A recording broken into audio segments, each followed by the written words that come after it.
everybody else, we're going to get started. Welcome to session 2 of our 4-part series, Thriving Together from Silos to Synergy in Collaborative Partnerships. My name is Janelle Mercado, Project Coordinator for the Supporting Inclusive Practices Project from El Dorado County Office of Education. On behalf of our team, we'd like to thank you all for being here today. The Supporting Inclusive Practices Project is a technical assistance project funded by the California Department of Education out of Riverside and El Dorado County Offices of Education. We aim to dismantle ableist systems to ensure that all students and families, especially those from traditionally marginalized groups, are seen, heard, centered, and feel that they belong. We want to thank the California Department of Ed and our respective county offices for supporting us in the work that we do.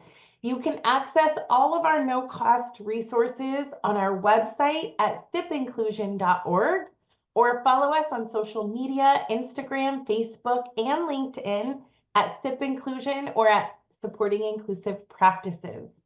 All of our session materials, including a certificate of completion, can be found on the resource Padlet. And one of our team members is dropping all of the links that you need in the chat at this time, so please feel free to grab those. Today's presentation is being recorded and will also be posted on the resource Padlet following the webinar. We have sign language interpreter today, Mary Herman. Thank you so much. So please make sure you are accessing the ASL, and closed captioning has also been enabled. So please access it as needed. Our team is here to support you. We will continue to host throughout the session in the Q&A and in the chat. So if you need anything, please let us know. And we're really excited because this session is going to be facilitated starting with Megan Gross, one of our SIP program support specialists, and Jill Perez, who is the program manager at the Thompson Policy Institute on Disability. They will begin the conversations today on intentional master scheduling. Hot topic, perfect time of the year. And then following this short presentation, we're going to give you direction to choose your own journey. We're going to invite you to go to separate breakout Zooms so that you can be divided by grade level. So we have a preschool, an elementary, middle, and high school breakout Zooms that you get to self-select. So with that, I'm going to hand it over to Megan and to Jill. Thank you so much. Welcome, everyone. We're really happy to be here today, and I'm so thankful to get to partner with Jill Perez from the Thompson Policy Institute on Disability to talk about master scheduling. If you were here with us last week in session 1, you had the opportunity to hear from Kevin and Janelle, along with our Santa Barbara County colleagues, and talk about inclusive leadership and shared vision. And so today we're talking about how do you make the results come alive in your school, and how do we plan to do that? And why are we focusing on master scheduling? Jill and I put this quote in the chat for you in our slide deck for you. It comes from a resource that is on the Padlet from Columbia University, all about master scheduling. And you'll see in this quote here that it's so important to really think about how are we intentionally and strategically scheduling. And in a world where so much is outside of our control, minus the constraints that we might have in our school system, building a master schedule is something that our school teams do have some control over. And so it feels really good to be able to take some action. Today, Jill and I have grounded our presentation around master scheduling using the concept of rightful presence. Rightful presence comes from work of Calabrese, Barton, and Tan. There's a National Center on Rightful Presence at the University of Kansas. And what we really wanted to frame today is that we can utilize a master schedule to make present students who are made missing in schooling. Rightful Presence asks us to think about inclusive practices differently, that students don't need to fit in. They don't have to earn their way into general education because they already have that right. And so we can build master schedules where all students have the opportunities and are welcomed and belong in their communities.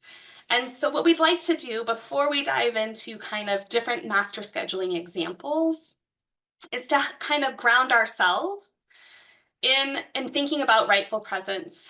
And by putting in the chat here, thinking about your own school community and spaces, who's missing when you go into classrooms, when you're on playgrounds, when you're at high school sporting events, what students are missing, or who might be leaving spaces and coming in and out. Where are they during this time? And why are they segregated and separated instead of being together? So go ahead and put your thoughts in the chat. I'm here just waiting for some responses.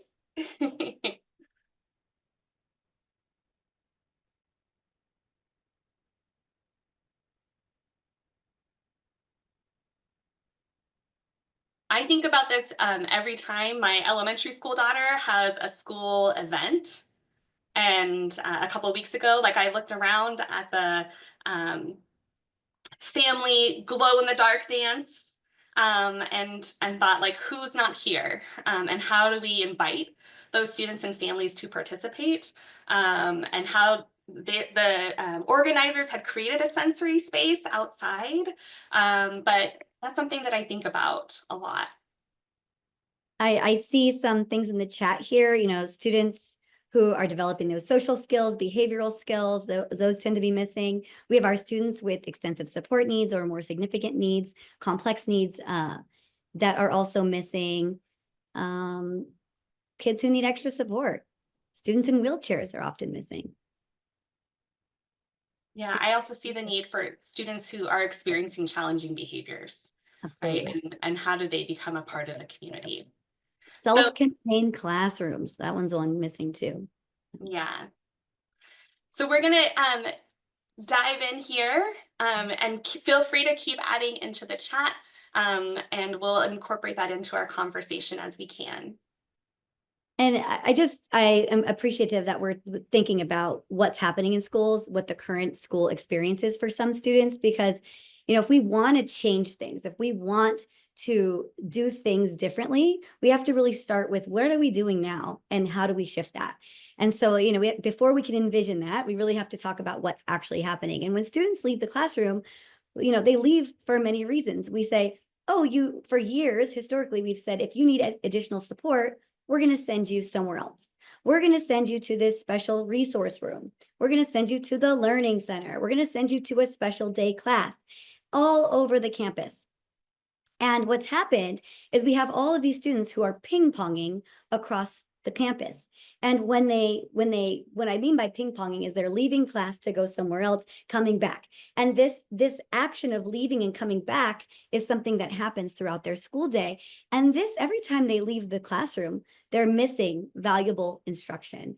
And that instruction is so critical. And here we have our most in need students who are missing the most critical instruction. And then when they come back, imagine for a student, if it took a student even 3 to 5 minutes to walk across the campus, they come back, that's still 6 to 8 minutes a day just for that one transition. Now, if we think about that student who needs more than one service, who has to leave the classroom, that could add up to a lot of time. And so when we think about that, we think about how do we stop this ping-ponging from happening?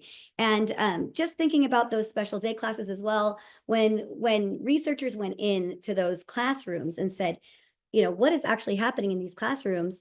We say that we're doing better for students, but what actually they saw was that those places lacked rigor, they weren't connected to the standards. And so here we have students not getting what they need, truly getting what they need. And so we're going to move to that next slide. Thank you. And so I want to give you an example from my own experience, and I just think it helps really show you what this campus movement can look like. So in this school site that you see here, you see a representation, a map, if you will. And this is just like a little cross section to show you, to envision what movement is looking like. But really, if you look at this, what do you see? You see 4 classrooms in the center here, which you can imagine those classrooms weren't just at the center of the site, but you also see general ed classrooms all around the outside. And what you see are arrows pointing everywhere. It is a mess. Kids are everywhere. And that is typically what's happening. You have kids being mainstreamed from SDC classes, from special day classes into Gen Ed for a little while, then they come back. Or you might have RSP classes. We have kids from every classroom coming to you. So this ping ponging is what we're talking about. And not pictured here, I just want to mention this, not pictured here at this particular site is a Mod Severe classroom that we called it Mod Severe at that time. This is years ago.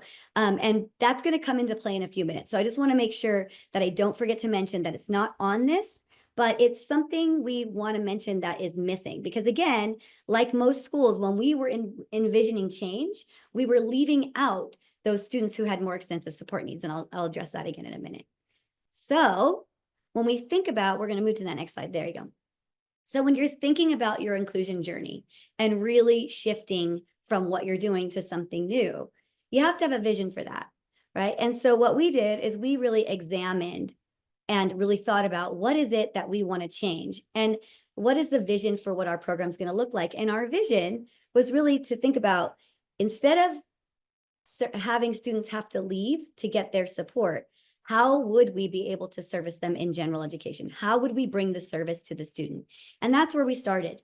And the vision was built from there. And then we asked questions like, how would we integrate ourselves into Gen Ed? What systems at the site would have to change? What systems and structures do we need to rethink? And we kept coming back to this idea of, we want it to look very different than what we've been doing. And I think that's an important thing to mention because, sometimes when we say we're going to change things, we say, oh, we'll just make another room over here. And it's really just a rebranding of something we've already done. So how does it look substantially different than what we've been doing in the past? And so now I'm giving you this vision. We really started with this vision, and it's a clear North Star. Right? And I'm going to give this to you. If you don't have a vision to go off of, this is one you can take with you. And it's each and every child who lives in this school district, in this school area, in this site, belongs at this school. So, really coming back to, we don't want to have our students leaving the neighborhood. We want them all here. And that's where we started. We started with that all children are general ed students first. So how do we ensure that our school looks like that? Are all students on the roster? On the Gen Ed rosters? If not, why not? How do we shift that? We said that services were going to be delivered through collaboration, and that meant really collaborating as a campus. We had to improve that. And what would that look like? What's the vision? That we're all going to work together to provide those services. That meant general ed teachers, special ed teachers, service providers, paraeducators, all hands on deck. And then, of course, we wanted to make sure that, that understanding that best first instruction happens from those content specialists. The Gen Ed teachers are those content specialists. And so the best place for the students to get their instruction is in that Gen Ed class. And then interventions, we want to be sure our students are having access to those things. And so how are we doing that? And I want to mention for the vision, make sure you come back to that vision. When change is happening and teachers start to get nervous or uncomfortable, they tend to move back to what they are comfortable with. And so having this vision is very helpful to come back to in those times of trouble. And so looking at that next slide, we have, the next step is we really took into account what are the different ways we might service kids in general education? What could that look like? And so that looks like more than just one way of doing things, right? We actually kind of came up with a continuum of support. So what does that look like? I could go in and do some informal teaming with a teacher. I could do some push-in support. I could do some formal teaming where we actually plan together, and we could even co-teach. So really helping to define the different ways we could support was a big piece of the puzzle. And so what you see here at this next slide is really the re-envisioned service model.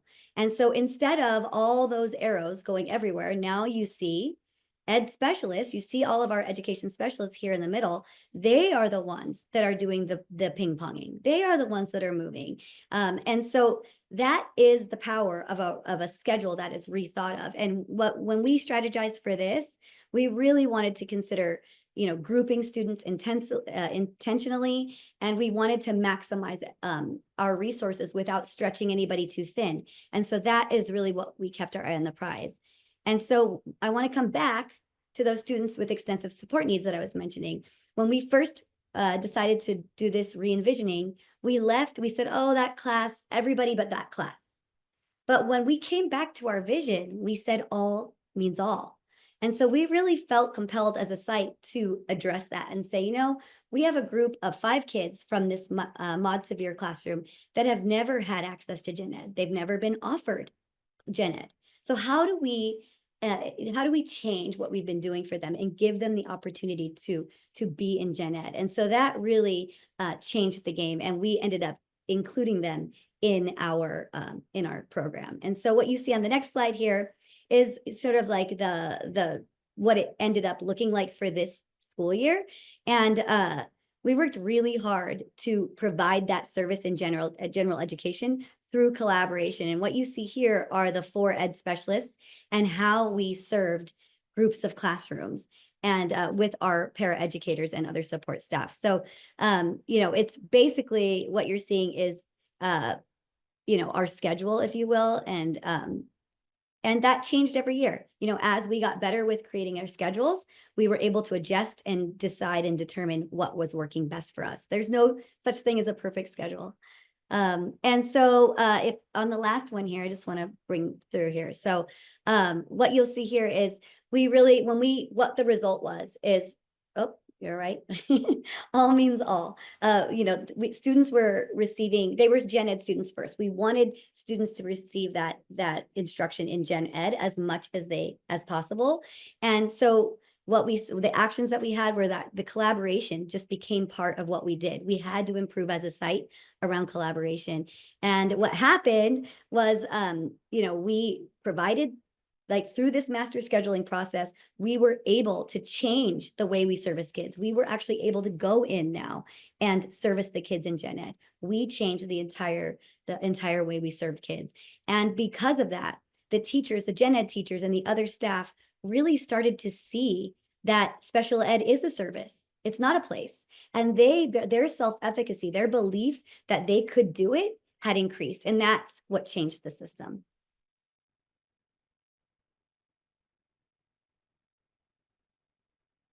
For you, Miss Gross. Thank you. Sorry, toggling between the slides. So Jill has presented us an example of elementary and thinking about the students who are ping-ponging and also thinking about the students who are missing. And so Emily, I see in your chat here about the question about walking through the opportunities for students with extensive support needs. And good news, we're going to keep on that train right now. And so we wanted to also really think about going back to that rightful presence, right? That we have this group of students who are completely missing from our school communities, and they're segregated into special state classes. These are typically students who have been segregated because they've been given a label such as intellectual disability or autism. They're students who are perceived to be not as competent. They don't have the right skills. Maybe they have really challenging behaviors. And when we segregate this population of students, we know that they lack access to core instruction. They lack access to time with their peers, school-wide events. I know I saw in the chat earlier, they lacked access to field trips with peers and extracurricular activities. And so how might we leverage our master schedule and really thinking about, as Jill was saying, how do we make sure that we're really walking the talk of all means all?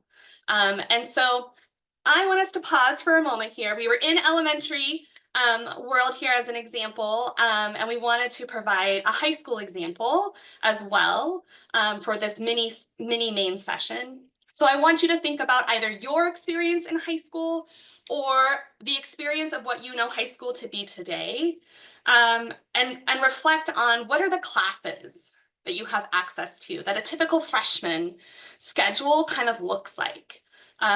What are social opportunities that happen in high school for students? And I want you to have that in your mind as our framework here. You're welcome to put ideas in the chat. But for this next part of this conversation, because rightful presence isn't about being compliant with the law. It's about the student experience and do our students belong? And so the example I want to share today comes from the experience of students who are in an SDC class for extensive support needs in high school. And so more than 11 years ago, I was asked to teach this class, and I was new to the campus and my students were new to the campus. And when we arrived in August, these were the student schedules that had been pre-populated for them. Students were all identified as having autism. Many were non-speaking, and it was decided that they would have core instruction with me for 3 periods out of a 5-period school day, and then they would get to go to PE and art. And one student got to go to band because his parents advocated for it in his transition IEP. And so that was our day. It was core instruction, PE, and art. And as someone who was coming from a different inclusive setting in a different school district, this didn't match my high school experience. And it didn't look like the high school experience of other freshmen on our campus. And so we began to have conversations as a school team of what do we do differently? And so what was in our control that first year, right, was social inclusion. And we were really lucky to have a Best Buddies Club on our campus that was already active. And so I dove into Best Buddies and invited students on my caseload to join me. And I love Best Buddies. I loved going to high school football games with my students and basketball games and movies and art project days and mini golf. But I thought to myself then, and as the parent of a high schooler now, is it typical to spend that much time with adults and teachers in your social life? And it's not really. And so we started to ask more questions. And you'll see that our teams started asking the same questions that Jill's team did. And we think that's really important for us to think about, because often we're siloed up. Well, we do preschool, we do elementary, we do high school. And yes, all of those structures are different and those systems have some different constraints. But the core of what we're doing, like at the core of rightful presence, doesn't matter whether you're a preschooler or an 18-year-old, right? And so for teams to really think about what is the vision for what we're doing, and what are the shifts we're going to need to make? What are the structures we're going to need to build? Like, we asked those same questions. And as we asked those questions, we really reflected. This was the school vision. These were the school's signature practices. And if we meant all students are going to be college ready, future focused, and globally aware, did you mean our students that were segregated in that classroom? And so then we were able to really take this commitment that this staff had made and say, what do we do? As a special education department, the team really thought about the different inclusive instructional models that were already present. This was a campus that had already started doing some co-teaching for students with mild to moderate disabilities. And so we said, what would happen to our master schedule? Because by the way, the teacher, as the ed specialist in the SDC class, I wasn't on the master schedule. My support staff wasn't on the master schedule. We had a really great fun time that first year, but it wasn't high school. And so we thought about how can we add value to the school community while also creating more authentic experiences for our students.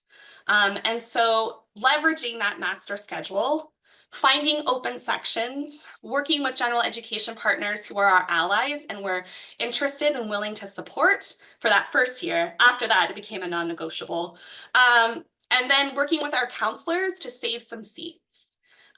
Because this was a system where those students didn't count in general education FTE, right? So we had to get creative and save some seats. And every year we tacked on more classes. In year 4, when that original group of students were seniors in high school, these were the opportunities that were available. And others that honestly didn't fit on this diagram. And so what we created in our scheduling was a really fluid system. So you didn't get put in a box and stuck in that box all day. My family will tell you, if they were with me 7 hours a day, 5 days a week, woo, like, right? And my students felt the same way. And these were students, many of whom were non-speaking, most of whom had been segregated since preschool. And the world opens up when all of a sudden you have access to everything. And so in order to create this access, we didn't do more work. We did different work. So as an SDC teacher, my job was to take a course request form that every other student gets at that school and say, what do you want to take? And meet one-on-one with my students. That's different work. I met one-on-one with my students anyways. And it's the same work our counselors did of meeting with all students to go over their schedule. And I think this is incredibly important because we often think students who are segregated in these classes maybe don't know and want something and are good with what we offer. And I will tell you that the first time I ever shared a course request form, I had a student who had gone through the classes, and he turned it in to me. And this was a student who barely said any words to me all year up until this point. And he had circled AP European history. And I thought, for sure, this is a mistake. And I said, why did you select AP European history? And he looked at me in the eyes and said, my brother takes it. And this is also news to me that he had a brother. He had a twin brother, and we separated them at different schools because of our programming. So a different conversation than master scheduling. But then we got to have this conversation about he wants to learn history. And what are the history courses that would be the right next step for him? Was that AP European history, or was that world history with other sophomores that year? And this was like a game changer for my students, because not only do they now have increased access, now Best Buddies was relevant. Because Best Buddies, the peers in that program, no longer just ate lunch on Mondays with students with disabilities. They did science experiments in biology with other Best Buddies. They were in PE together. They were in US history together, and that mattered, right? And so when we think about what happened, we want to pull in that results pyramid. Like, the result we wanted was for students with significant disabilities to have an authentic high school experience. I'm not saying traditional. I'm not saying they had to take every single A to G course, right? We wanted an authentic high school experience. And to do that, we had to provide access to academic classes. It couldn't just be PE and art. Because also, I don't know about you, I'm not really artistically inclined. And also, I did my very best as a high schooler to get out of PE. And so we need more options, because PE and art aren't the only things that motivate us. And what we found is that we had such better sense of belonging in our community, and that everybody had something to contribute. And students started to increase their communication more and collaborate more. And one of the most surprising things that I think happened is that our Best Buddy relationships actually became authentic friendships. One of my students came in with this giant poster one day, and it was a promposal that he had received from a peer in his PE class. and it was decked out into Star Wars because he was really into Star Wars. And I think what's really important about this is that this wasn't a pity promposal. This wasn't like, yay, student takes student with disability to a dance. This was a friend who wanted to go with this student. And the best part about this, and I still laugh about it today, is that he said no. He was emphatic on his communication device. No, I do not want to go with you. And he did go to prom, just not with that girl. And so I think that's what's an authentic high school experience. And we can leverage our master schedule to do that. And we have to keep those student experiences in our mind, because it's always going to be too hard. I think we get really comfortable that this is a small population of students and it can wait. And I think Jill and I in our experience know that if you don't wait and you start taking the steps for this population of students, it makes everything else actually work, because then you're actually effectively utilizing all the resources you have on your campus. And you're not siphoning off a bunch of staff who otherwise are just isolated in these classrooms. You're providing opportunities for students to learn from each other. So we know that was very fast, and there are likely questions. And so what I would love to do is to kind of transition and explain what we're going to do next. And if you have a question that you need answered before you transition, Jill and I will stay on and do that. And so our encouragement in the spirit of Dr. Martin Luther King Jr., right? Like, we don't need to know the whole staircase, but we have to take the first step. And supporting inclusive practices and the Thompson Policy Institute on Disability, right? We're here to support you with that. And we have tools on your Padlet. They have, for elementary schools, we have the ABCs of inclusive whole school scheduling. I want you to pay attention to that phrasing, because I know elementary spaces, master scheduling can be a bad word. And so we're embracing whole school scheduling here. And for our secondary sites, we also have tools. Whether you are an experienced master scheduler, you have some questions here to really think about inclusive, equitable schedules. If you're brand new to master scheduling, congratulations, it's the best puzzle in the world. But we have some guided agenda items for you to support those conversations. And now, this is the magical part of this webinar series. You get to transition and choose your own adventure. So we have 4 breakout Zooms for you.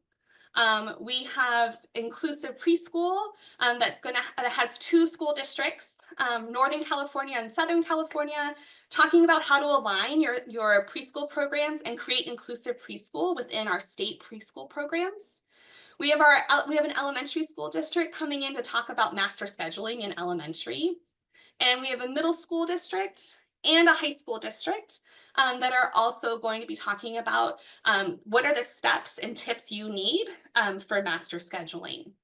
So those links are being put in the chat. They are also on your home-based document that Kevin has put in the chat a couple of times today. And they are also on your Padlet. So thank you so much for joining us here in the main room. Feel free to hop off now and get into your Zoom room. We'll keep this webinar open for those of you who have any questions that you wanted answered, and for anyone who needs any support with your Zoom links. Thank you so much for joining us this afternoon. Thank you, Jill, for being the best collaborative partner. Always. I love working with you. So thank you, everyone.